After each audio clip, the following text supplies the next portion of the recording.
Hey there, welcome back to Ask Amy. I have a question today from Anna. Anna says, I experience a lot of panic while driving. It's keeping me stuck because I'm depending on people to drive me places. Sometimes I drive myself, but it's a terrible experience. I experience lots of panic and physical symptoms, and I feel like I'm losing my mind and control over myself and the car because my thoughts are really fast and loud. I panic about panic while I'm in the car. And because it's in the car, it feels so unsafe to drive or to be on the road like that. So I ask my family to drive me, or my partner sits next to me while I drive. My partner sitting next to me gives me comfort because he can take over if I panic, and that's only happened once, by the way. The truth is, I've experienced that I'm able to drive while I'm in a panic. It's just the thought. This is huge, Anna. You said this, so listen to this. I'm able to drive while I'm in a panic. It's just the thought, what if this time is the time I'll lose control and something terrible happens to me on the road that's scaring the daylights out of me?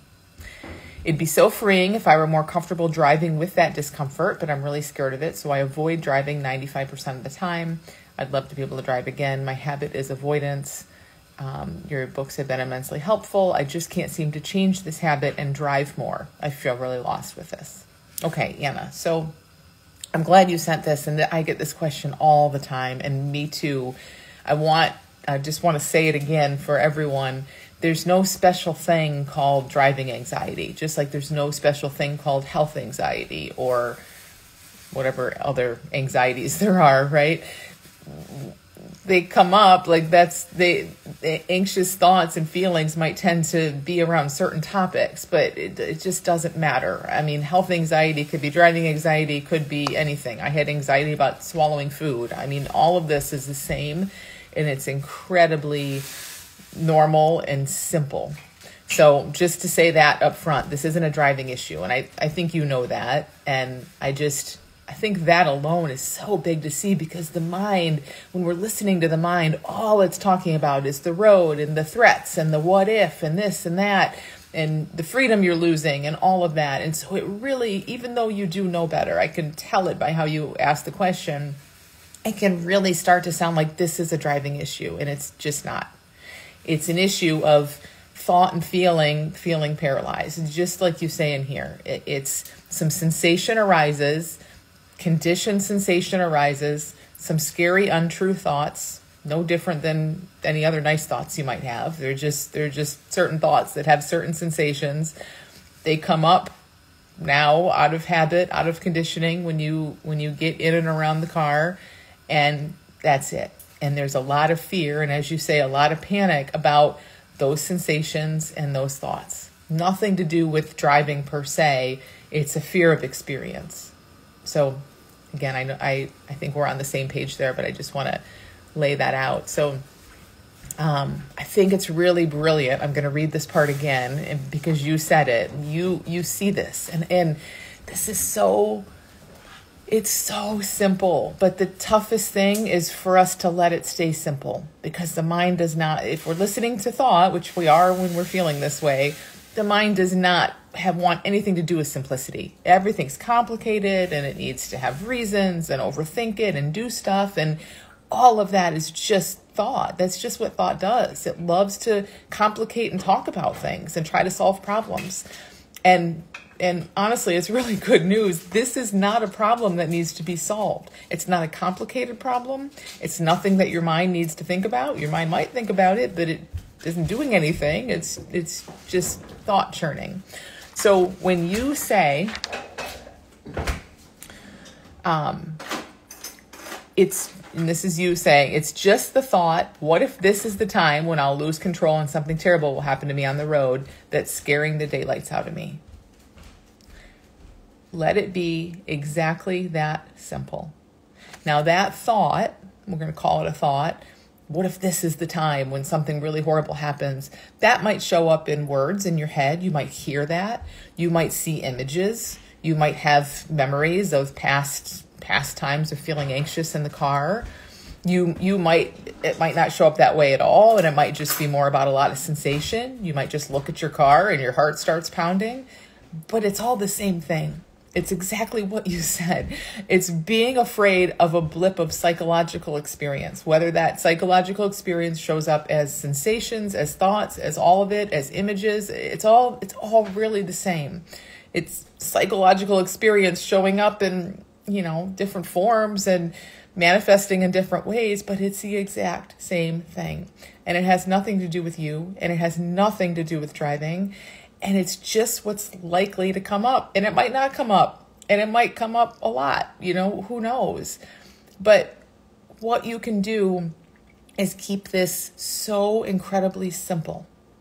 There's nothing else to solve. There's nothing to figure out. There's nothing to fix. There's nothing broken to fix. There's this experience, sensations, and some form of that thought, most likely, that is 100% safe, 100% fleeting, completely meaningless, means absolutely nothing. It just comes up because it's been coming up. There's nothing more to it. And this is so hard, I know, for a mind to hear also. So don't give this to your mind to figure out. Feel it in your gut. It doesn't have a meaning. There's nothing to this. It's not coming up because of this or because of that or to prevent this or that or what if this or that. No, that's just how a mind talks about this stuff. There's no, it's not that deep. There's just no bigger, deeper meaning. There's nothing dangerous in what you're experiencing. It's just that exactly as you said, that arises and then there's a bunch of fear around it. And even that's not a problem. Okay, so there's a bunch of fear about it. So there's going to be some sensation. There's going to be some, what you're calling discomfort. You can drive through it, as you've said. So I'm not saying, because you go on to say, my habit is a problem of avoidance and I just need to drive more.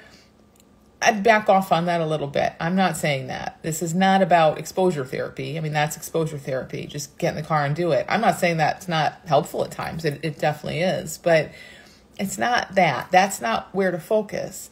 The focus is in seeing the absolute truth and simplicity in this.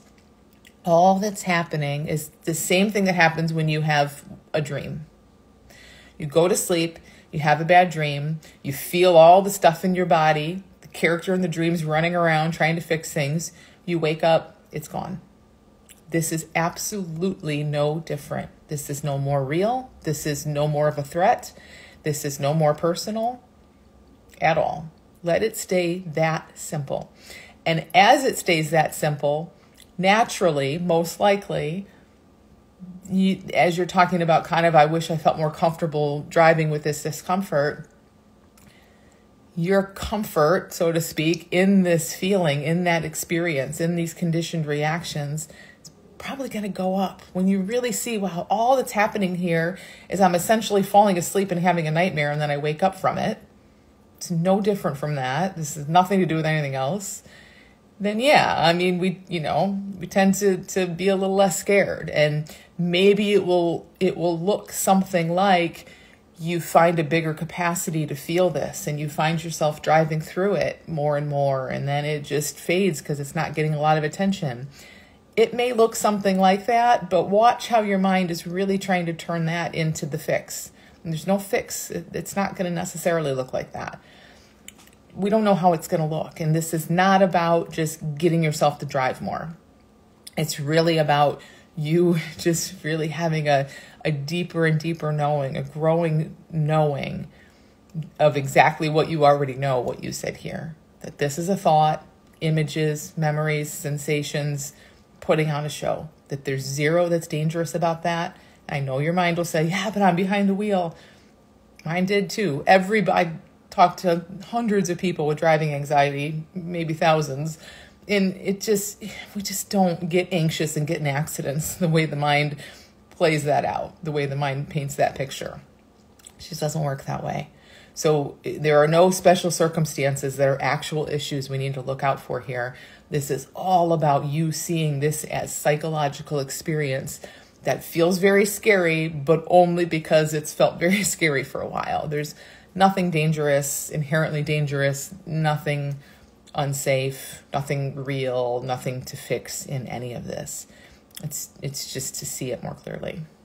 So as I started this off saying for everyone, this isn't about driving, it has nothing to do with driving. So I know there are lots of people that are going to listen to this who are going to, again, maybe yours shows up as health anxiety or shows up as anxiety around work or performance or this or that.